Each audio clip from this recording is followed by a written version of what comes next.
Okay guys, ngayon ay tapos na yung kulungan natin at nakahanda na. Ito na yon guys, tingnan nyo. Oh. Ngayon ay de-deliver ang 200 heads. Doon muna tayo mag-start lang muna tayo sa 200. Saka na natin dadagdagan. At dito maglalagay pa ako rito. Dito kaya pa rito yung yung dalawa. Tapos isa rito sa may gitna. Tapos dalawa rin diyan. Oh. So, ang mangyayari dito 3. Tapos dalawa rito, isa diyan. So aabot ng mga 400 plus to. Oh. Ito na yan, guys. Parating ngayon ang manok. Darating ngayon. Ngayon, ito lilinisan ko na lahat to. Lilinisan na. Magmula kahapon, 3 beses ko na to lininisan. Tapos malinis na rin tong taas na yan. Ito yung lagayan ng tubig. Yan. So 3 lang. Pero bali 5 yan na binigay sa akin. Tapos ito naman yung ng tubig. Ito ginawa ko lang. Ginawa lang natin to. Yan.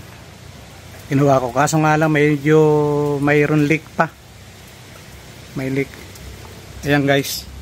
So ito lang ang update natin sa manukan. Mamaya darating siguro mga maya-maya lang ang mga manok. At linagyan ko na rin dito ng hagdanan. Ako nang gumawa nito. Ginawa ko para ma-check yung mga pag nagdi-drain, naglilinis yung inuman.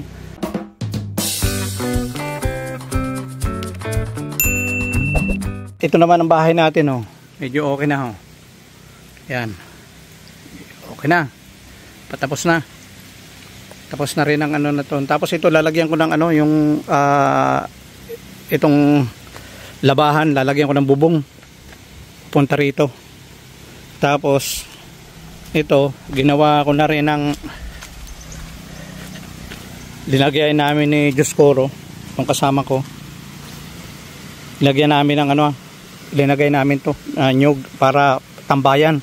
At lalagyan natin ng lamesa dyan. Siguro lagyan ng ng cottage. Lalagyan natin to.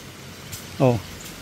Tapos tingnan mo guys, oh. Yan ang dagat.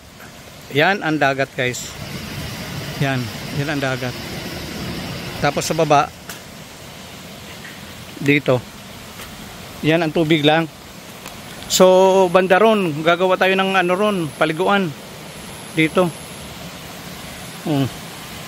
Tingnan mo guys, oh. So yung taas. Ayan ang taas na. Ang ganda, di ba? Oh. Tapos yung mga solar lilagay ko na doon sa taas. Kinabit na namin doon para dati kasi dito sa baba. Tapos itong bato, pipinturahan natin yan. Pinturahan natin, lalagyan natin ng pangalan. Tama-tama nga eh. Ganda, oh. Tingnan nyo naman guys. Oh. Maya-maya lang siguro darating na yung mga manok. Inaantay na lang namin eh. At ngayon naglagay na rin ako ng dito, ito yung daan. Ito. Ngayon ang gagawin ko, ito babla ko na to. Lalagyan ko ng ng bakod. Kasi ito daanan to. Tapos ang daanan diyan na lang, banda rito na lang ang daanan. At pwede tayo aabutin siguro ng pwede tayo mag 500 heads. Pero mag-start muna tayo ng 200. Pag medyo okay na, naging kabisado na, magdadagdag agad ako. Hello guys, good morning. At ine-expect namin na darating yung manok kahapon. Ngayon ay hindi nakarating. So parang kasi hindi ng umaga ay tinawagan nasa Tacloban na raw. So ngayon mga bandang 8:00 ay dumating na ata kasi may sumisigaw doon sa baba. So pupuntahan natin. Titingnan muna natin yung quality ng manok kasi umalis sila medyo na eh. Nung pa Sabado. Na ngayon, Martes. tingnan muna natin. Dito, kakatakot lang dito ngayon dahil maputik, madulas. Ito, ilang beses nang ako na rito, natutumba eh. Lalo na rito sa sapa. Bibilisan lang natin. Nakapaalang-alang ako, guys. Kasi delikado eh. 4 na araw na rin ako dito sa Ay, wala pa. Nasaan na? Nawaw mali. Wala pa eh. Oh, dito may sasakyan Diyan dumadaan. Tingnan nyo naman, guys, kung gaano ka talim, kung gaano kataas dyan. Papunta pa yun doon sa taas. Ewan ko saan pupunta to. Pa dito sa bahay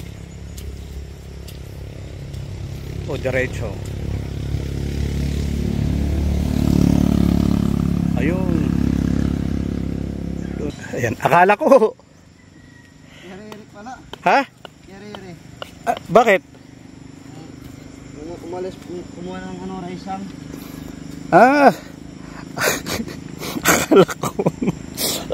Akala ko nandiyan ang manok eh. Kaya nga pupunta ko dito, yari-yari pala. Yun, dinalagyan namin ng Tapos i-flat mo na lang yung lupa. Medyo itaas mo ng konti. Kasi delikado eh.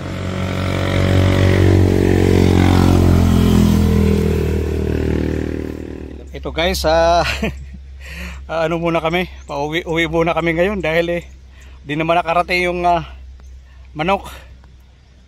Sabi kung hindi mamayang gabi na raw o mamaya pang o bukas. So may bibitin tayo. Meron akong mobile sa sa Friday. May asikasuhin pa ako. So pauwi na muna kami. Dito na lang muna guys ang panibago nating video at sa susunod muli. At sana nga naman hindi pa natin alam kung kailan ang dating na manok kasi ipapakancel ko dahil 4 na araw na, mahirap na. Baka pinagpilian na 'yon. Hindi naman sa kailangan siyempre yung malaki-laki mong bibitawan natin ng pera eh. Pagkatapos ganun lang ang mangyayari. Kailangan sigurista tayo. Dahil ang nangyayari kasi kung saan na ang daming order siyempre pinagpipilian yun hindi pwede yun. Kung kami ang pinakahuli, di kami palang pinagpilian, saka sa amin darating malulugi naman tayo. So hanggang dito na lang po at see you ulit sa susunod natin na video. Bye!